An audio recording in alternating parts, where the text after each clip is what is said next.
കൂട്ടുകാരെ, നമ്മുടെ മുറ്റുമെല്ലാം വെള്ളമായി. നമുക്ക് അടുപ്പിൽ തീ കത്തിക്കാൻ അങ്ങോട്ട് പോകാൻ പറ്റില്ല, അവിടെ വെള്ളപ്പൊക്കമാണ്. വന്നപ്പോൾ നമ്മുടെ മുട്ടോളമുള്ള വെള്ളമായിരുന്നു. ഇപ്പോഴത്തെ ആ മഴ കഴിഞ്ഞപ്പോഴത്തേക്ക് വെള്ളം കയറിയ കണ്ടോ കൂട്ടുകാരെ. ഇനി നമ്മുടെ ഒരു ഇച്ചിരിയും കൂടെ മതി വെള്ളം നിറഞ്ഞ് നമ്മുടെ മുറ്റത്തോട്ട് വെള്ളം കയറാൻ. ഇനി ഒരു മഴ പെയ്താൽ നമ്മുടെ മുറ്റത്തോട്ട് വെള്ളമാകും. ഇനിയിപ്പോൾ പെയ്ത്ത് വെള്ളം ഇറങ്ങി വരുന്നതേ ഉള്ളൂ.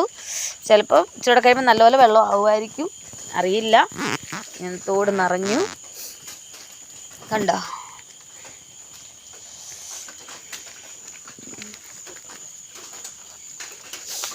നല്ല വെള്ളമായി.